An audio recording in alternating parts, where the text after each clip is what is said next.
নমস্কার, আনবদের সাথে সকলকে স্বাগত। শুরু করতে চলেছি আজকের গল্প। শীর্ষেন্দু মুখোপাধ্যায়ের লেখা গল্প কেনারাম। গিরিজা বাবু নাকি? যে আগে আমি গিরিজা পুত্রতন্ডুই বটে। তা আপনি আমাকে চিনবেন না? আমার নাম পরাণী ঘোষ, ভীমপুরের 7 পুরুষের বাস। ও, তা ভালো কথা। এখানে কি কাজে আগমন? কাজে তেমন কিছু নয়, গরু খুঁজতে বেরিয়েছি। গরু খুঁজতে এত তো ভীমপুর তো না হোক 14-15 মাইল দূর হবে। বাড়ির আশেপাশে খুঁজে দেখুন, হারানো গরু পেয়ে যাবেন। গরু হারালে তো হারানো গরুর কথা ওঠে মশাই। আমার যে গরু হারায়নি। তাহলে যে বললেন গরু খুঁজতে বেরিয়েছেন, তা অবশ্য ঠিক, গরু খুঁজতে বেরানোর বটে, তবে কিনা সেটা হারানো গরু নয়। তবে কি গরু কিনতে বেরিয়েছেন নাকি? আগে না, আমাদের বলে 12টা গরু। আসলে আর তেমন জায়গাও নেই কিনা। খোঁজা খোঁজা আমার একটা নেশা বলতে পারে। গরু খোঁজার নেশা? এরকম তো কখনো শুনিনি মশাই। এরকম নেশা আবার হয় নাকি? ঠিকই বলেছেন, খোঁজার অভ্যাসকে ঠিক নেশাও বলা যায় না বটে। ভালো কথা, আপনি দেখছি আমার নাম জানেন, কিন্তু আমি তো তেমন কেষ্টে বিষ্টু মানুষ নয়। নামটা জানলেন কি করে? ওই এর মাঠে একটা বেশ নজরকান্তি সাদা রঙের গরু দেখে লোকজনকে জিজ্ঞেস করলাম গরুটা কার। তা একজন নস্করবাবু বললেন গরুটা গিরিজা বাবু। সঙ্গে এও বললেন চামার মশাই, চামার। 8টা গরু দুবেলা না হোক 20 কিলো দুধ দিচ্ছে, তবু 25 টাকার 1 পয়সা কমে দুধ বিক্রি করবে না। বটে, নস্করের এত বড় সাহস! চেনেন নাকি নস্কর বাবুকে? কে না চেনে নচ্ছারটাকে? মোটে আচ্ছের করে দুধ নিত, তাও 3 মাসের টাকা বাকি। 6 মাস ঘুরিয়ে তাগাদার পর তাগাদা দিয়ে তবে 4 কিস্তিতে টাকা আদায় করা গেছে। ওর মুখ দেখলেও পাপ হয়। তা হতে পারে, তবে কিনা নস্কর বাবু আমাকে বিশুর চায়ের দোকানে একবার চা খাইয়েছে, সঙ্গে 2টো কুকিস বিস্কুট। তাতে কি মাথা কিনে নিয়েছে নাকি? 4 বিস্কুটেই কাত হয়ে পড়বেন না যেন। কেনারাম নস্কর অতি ধুরন্ধর লোক, মতলবের বাইরে 1 পয়সা খরচা করার পাত্র নয়। সেবার পাত্রপক্ষ ওর মেয়েকে দেখতে এসে টেরা বলেছিল বলে মিষ্টির প্লেট তুলে নিয়ে গিয়েছিল সামনে থেকে। হ্যাঁ, এ তো মুখে এক গ্লাস কেড়ে নেওয়া। না, এই গ্লাসটা কেনারাম নস্কর মোটেই ভালো করেননি। তা কেনারাম বাবুর মেয়ে সত্যি টেরা নাকি? টেরা বলতে টেরা, দেয়া যায় টেরা মশাই।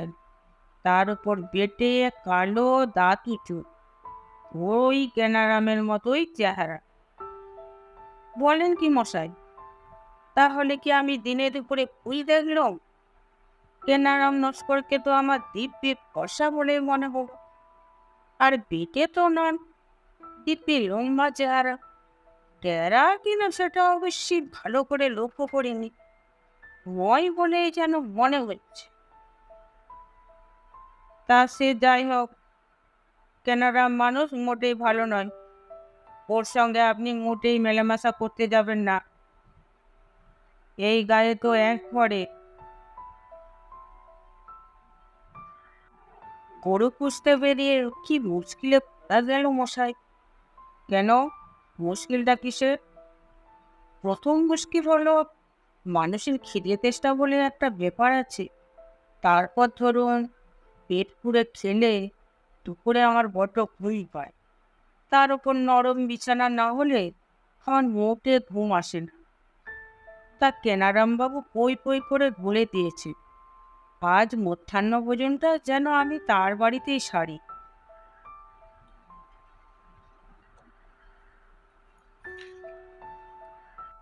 কিন্তু আপনার কথা শুনে তো বড়ই দমে গেলুম মশাই। কেনারাম নস্কর যে এত খারাপ লোক তা জানা ছিল না আমার। কিন্তু মধ্যাহ্ন ভোজনটা কি তাহলে আজ উচ্চ রাখতে হবে? গিরিজাবাবু ফুঁসে উঠে বলল, তার মানে উচ্চ রাখলেই হলো? গায়ের একটা মান ইজ্জত নেই? বলি, কেনারাম কি বা খাওয়াতো আপনাকে শুনি? মোটা চালের ভাত, পাতলা জলের মতো ডাল, পুঁটি মাছের ঝোল, আর একটু বড় জোর এক টুকরো লেবু। এত খারাপ? তবে আর বলছি কি, চলুন আমার বাড়িতে চলুন। সরু চালের ভাত, কওয়া ঘি, বেগুন ভাজা, সোনামুগের ডাল, মাছের মুড়ো, পাঁটার মাংস, এক বাটি পায়েস, চলবে তো? কষ্টে সৃষ্টে চলে যাবে। তবে কিনা ডালের পাতে একটু ভাজাভুজি না হলে আমার চলে না। খুব খুব গাছে বক ফুল কুমড়ো ফুল আছে, তাই দিয়ে বড়া। তারপর পটল আছে, কুমড়ো আছে। আর চাই কি আপনার? আসুন তো মশাই, লজ্জা করবেন না।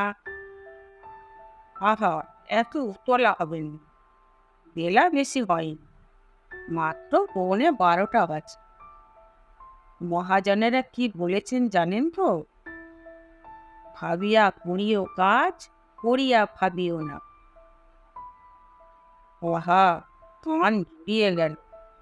মহাপুরুষরা যে কত ভালো ভালো কথা বলেন তার হিসেব নেই। তা করালি বাবু, কথাটা উঠল কেন? না, ভাবছিলাম কেনারাম নস্করের মতো একজন কেষ্টবিষ্ট মানুষকে ফোটানো উচিত হবে কিনা। কেষ্টবিষ্ট?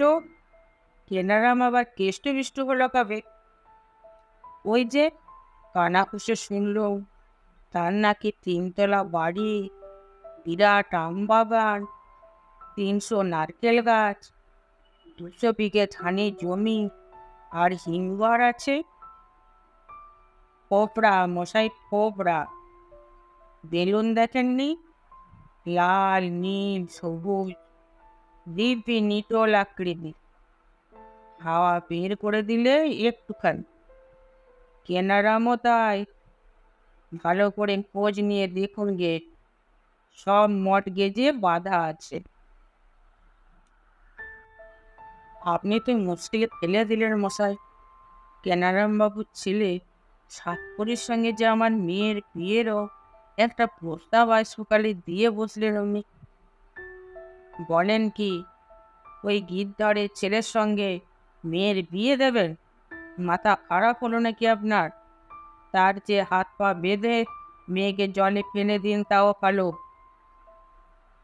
তবে তো চিন্তার কথা হলো মশাই। তা তো বটেই, ভালো করে চিন্তা করুন। তবে বলে রাখি, মেয়ের বিয়ে দিতে চাইলে আমারও উপযুক্ত পুত্র আছে, বিএ পাস, স্কুলের মাস্টার, দিব্যি কার্তিক ঠাকুরের মতো চেহারা। সে তো বুঝলুম, কিন্তু আরো একটু কথা আছে। কি বলুন তো?